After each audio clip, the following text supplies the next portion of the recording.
ठहर जाओ, थम जाओ। नाना प्रकार के ध्यान करने के बाद भी मन शांत नहीं हुआ, न ध्यान की गहराइयों को छुआ।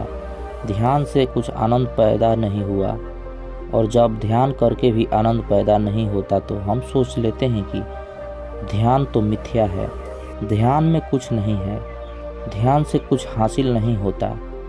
लेकिन इतने महापुरुषों ने ध्यान की व्याख्या की है, ध्यान के बारे में लोगों को ज्ञान दिया है और बताया है कि जीवन के सत्य को जान पाना एकमात्र रास्ता ध्यान ही है। तो कहीं न कहीं ध्यान में सच्चाई तो बसती ही है। वो बात अलग है कि हम उसे पहचान नहीं पाते या ध्यान के गहराइयों में नहीं जा पाते, लेकिन उसका कारण हम स्वयं होते हैं। हमारी आदतें हमारे विचार का रूप लेकर ध्यान की गहराइयों में जाने से हमें रोक देती है। अगर आप गहरे ध्यान का अनुभव करना चाहते हैं तो जो आदतें मैं आपको बताने वाला हूँ, अगर वह छोड़ देते हैं तो आप त्याग देते हैं तो आप ध्यान में आसानी से उतर पाएंगे। और अगर एक बार आप ध्यान में उतर गए तो बस फिर आनंद ही आनंद, मन में शांति ही शांति। आखिर वो कौन सी आदत है जो ध्यान में रुकावट पैदा करती है? तो चलिए इस कहानी के माध्यम से समझते हैं। इससे पहले कि आप इस कहानी के भावनाओं में खो जाएं, इस चैनल को सब्सक्राइब जरूर कर लें। तो चलिए कहानी शुरू करते हैं। बात उस समय की है जब भगवान बुद्ध नगर नगर घूमकर ध्यान का प्रचार प्रसार कर रहे थे। इसी काम के लिए उन्होंने बहुत से बौद्ध भिक्षुओं को भिक्षा देकर और ज्ञान देकर अलग अलग दिशाओं में भेज दिया था, जो बुद्ध की तरह अलग अलग नगरों में उनकी सीख, उनकी ज्ञान का प्रचार प्रसार कर रहे थे। ऐसे ही एक बौद्ध भिक्षु उत्तर भारत की गाँव में आया हुआ था। वहाँ पर रहकर वो गाँव वालों को ध्यान की शिक्षा दीक्षा दिया करता था और वहीं से भिक्षा मांगकर खाया करता था। वो नित्य सुबह और शाम गांव के लोगों को बुलाकर ज्ञान के ऊपर उपदेश और ध्यान की प्रक्रियाएं कराता था। ऐसे ही एक दिन चंद्र नाम का युवक अपने बहुत सारे मित्रों के साथ वहां पर ध्यान करने के लिए आता है, लेकिन 10 दिन तक ध्यान लगाने के बाद भी उसके अंदर कोई आनंद पैदा नहीं हुआ। इससे उसका मन ध्यान से हटने लगा। लेकिन चंद्र बहुत ही दृढ़ संकल्पी आदमी था। वो कैसे भी करके ध्यान की अवस्था को प्राप्त करना चाहता था। इसलिए एक दिन संध्या समय उसने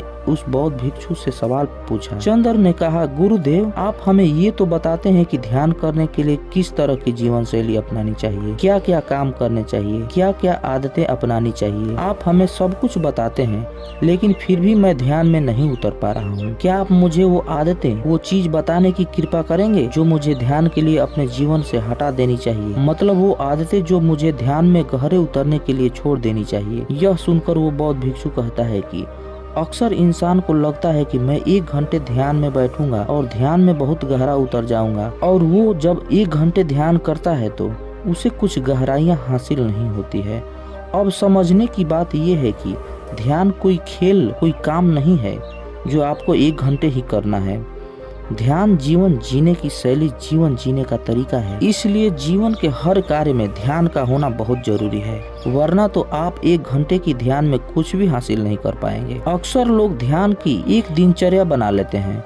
वो सुबह और शाम रोज ध्यान करते हैं, लेकिन वो ध्यान तभी कारगर होगा जब आप दिन में काम करते वक्त, उठते बैठते, खाते पीते वक्त भी ध्यान के बारे में समझते रहते हैं। और उसी जीवन शैली के कारण आपका वो 1 घंटे का ध्यान गहरा बनेगा। इसके बाद उस बौद्ध भिक्षु ने कहा कि अगर तुम कुछ आदतें, कुछ निरर्थक बातें अपने जीवन से हटा दो तो तुम्हें ध्यान की गहराइयों में उतरने में आसानी होगी। लेकिन वो आदतें है क्या, और अगर ऐसी आदतें हैं तो हमें छोड़ देनी चाहिए, तो इसके पीछे वैज्ञानिक दृष्टिकोण क्या है? इस बात का जवाब देते हुए बुद्ध भिक्षु ने कहा कि सबसे पहले याद रखो कि हमारी इंद्रियां ही ज्ञान की ग्रहणशील होती है। हम कोई भी अच्छा या बुरा ज्ञान अपनी इंद्रियों के माध्यम से ग्रहण करते हैं। इंद्रियां मतलब आँख, नाक, कान, जीभ और त्वचा। आँख से हम देखते हैं, कानों से हम सुनते हैं, और इसी तरह से और सारी इंद्रियों द्वारा हम ज्ञान ग्रहण करते हैं। तो ये बात यहाँ पर समझने की होती है, हमारी इंद्रियां क्या ग्रहण कर रही है। हमें सचेत होना पड़ेगा, हमें सतर्क होना पड़ेगा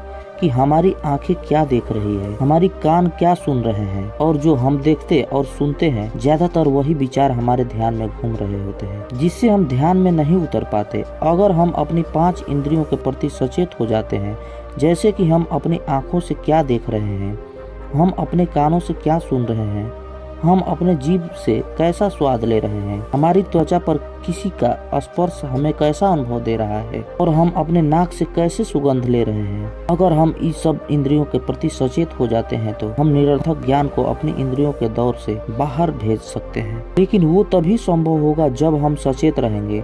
जैसे कि हमें किसी ने गाली दी तो हमें पता है कि हमारे कानों ने गाली सुनी, लेकिन हमने ये ली ही नहीं, हमने वो अपने अंदर जाने ही नहीं दी। और वही कान जब ज्ञान के उपदेश सुनते हैं तो पूरा ध्यान लगा देते हैं, पूरे सचेत होकर पूरे होश में वो ज्ञान पूरा ग्रहण कर लेते हैं। इसी तरह से और सब इंद्रियां हमें अलग अलग अनुभूति देती है। जैसे कि किसी वैश्या का स्पर्श और एक माता का स्पर्श, दोनों के स्पर्श में बहुत अंतर होगा, लेकिन अगर हम सचेत होंगे तो दोनों के स्पर्श को हम अलग अलग तरीके से अनुभव कर पाएंगे और देख पाएंगे कि किस स्पर्श के कारण हमारा मन अशांत हो रहा है। और दूसरी आदत जो एक नवयुवक या कहे कि जो आदमी नया नया ध्यान करने लगा उसकी प्रक्रिया में बाधा बनती है, वो है संयम। हर इंसान, हर आदमी सब कुछ बहुत जल्दी पाना चाहता है और ये ध्यान के संबंध में भी सच हो जाता है और ये ध्यान के संबंध में भी सच हो जाता है। जब भी ध्यान करता है तो सोचता तो वह है ही मैं 1 घंटे तक ध्यान करूंगा, लेकिन वह 5 मिनट के अंदर ही ज्ञान की गहराइयों में जाना चाहता है। लेकिन ध्यान तो ठहराव है, ध्यान तो रुक जाना है, ध्यान तो ठहर जाना है।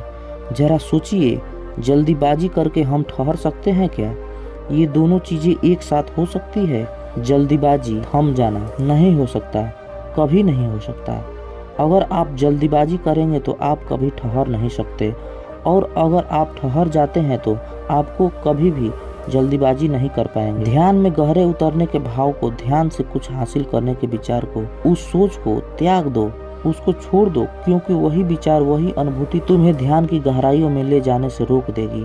कुछ हासिल करने की सोच लेकर यहाँ पर कुछ हासिल नहीं होता। खाली हाथ लौट जाओगे और बाद में पछताओगे कि मैंने तो मेहनत की और ध्यान से कुछ हासिल नहीं हुआ। लेकिन ऐसा था नहीं, क्योंकि तुम कुछ पाने के मकसद से गए थे, इसलिए तुम्हें कुछ नहीं मिला। और जिस दिन तुम कुछ पाने के मकसद से नहीं बल्कि कुछ देने के मकसद से ध्यान करोगे तो तुम ध्यान की गहराइयों को छू पाओगे। तुमको अनुभूति होगी कि ध्यान क्या है और ध्यान का आनंद क्या है। इसीलिए संयम रखो, सब्र रखो। सब्र का फल हमेशा मीठा होता है। ये हमने सुना तो है लेकिन कभी अमल नहीं किया। लेकिन अगर जीवन के आनंद को अनुभव करना है तो संयम और सब्र यही आपको अपनाना होगा और जल्दीबाजी की आदत छोड़नी होगी। कोई भी काम करे, कुछ भी करे, आराम से, शांत भाव से। सब कुछ जल्दीबाजी करने की जरूरत नहीं है, क्योंकि आपके जल्दीबाजी करने से, संयम रखने से उस काम पर कोई फर्क नहीं पड़ेगा। वह काम फिर भी तो पूरा हो सकता है, उसमें वक्त थोड़ा ज्यादा लग जाए, लेकिन वो वक्त आपके लिए ध्यान का रूप बन जाएगा। इसलिए संयम रखें, सब्र रखें और सब्र से ही हर काम करें। तीसरी आदत जो आदमी को ध्यान की गहराइयों में उतरने के लिए छोड़ देनी चाहिए वो है कि ज्यादा लोगों से दोस्ती। जी हाँ, आपको सुनने में यह अजीब लगता होगा, आपको तो लगता होगा कि ज्यादा से ज्यादा दोस्ती करने से हमारा वर्चस्व फैलेगा, लोग हमें जानेंगे। लेकिन ध्यान के संबंध में यह आदत आपके रास्ते में बाधा बन सकती है। अब सोचिए, ज्यादा लोगों से दोस्ती कैसे बाधा बन सकती है? जब आप ज्यादा लोगों से दोस्ती रखते हैं, इसका मतलब यह है कि आप अपने एकांत का आनंद नहीं उठा पा रहे हैं। आपको खुश रहने के लिए, जोश में रहने के लिए और लोगों की सहायता चाहिए होती है और इसलिए आपने बहुत सारे लोगों को दोस्ती बना रखी है। लेकिन वो दोस्त या वो दोस्ती आपको अपनी एकांत तक नहीं पहुँचा सकती, आपको अपने आनंद तक नहीं पहुंचा सकती, क्योंकि वो दोस्ती आज नहीं तो कल खत्म हो जाएगी। उसके बाद आपको अकेले ही रहना पड़ेगा। तो क्यों ना आज से ही मैं अपने अकेलेपन को स्वीकार कर लूं और अपने एकांत की तरफ यात्रा शुरू करूं। और इस संबंध में एक और समस्या पैदा होती है, तो हमें ज्यादा समय उनके साथ बिताना पड़ता है। उनको खुश करने के लिए तरह तरह के अभिनय करना पड़ता है और यही बात लागू होती है ज्यादा प्रेम संबंधों में। जो आदमी बहुत ज्यादा प्रेम संबंध रखता है, मतलब बहुत ज्यादा औरतों के साथ संभोग करता है, उनके साथ रहता है, ऐसे आदमी के चित्त से भी शांति गायब हो जाती है, क्योंकि उसका दिमाग और उसका मन उसी तरह अटका रहेगा और उसी की ओर आकर्षित रहेगा। और आज नहीं तो कल ध्यान में बैठेगा तो उन्हीं के चित्र, उन्हीं दोस्तों के, उन्हीं औरतों के वो बार बार हमारे ध्यान में घूमते रहेंगे। इसलिए कम लोगों से दोस्ती रखो, ऐसे लोगों से दोस्ती रखो जो ध्यान की तरफ अपनी यात्रा कर रहे हों, ताकि आप उनके साथ बैठे तो आपकी चर्चाएं व्यर्थ ना हो, किसी को चुगली ना हो, किसी के बारे में बुरा ना कहें, सिर्फ हम ध्यान के बारे में ही चर्चा करें, ताकि वो दोस्ती एक सत्संग बन जाए और उसमें हम ज्ञान की गहराइयों को छू पाएं और सत्य को समझ पाएं, और जिससे हम ध्यान के बारे में भी समझ सके। किसी दूसरे से उम्मीद या आकांक्षा आपको हमेशा दुख देगी। हो सकता है एक दो बार के लिए आपको सुख मिले,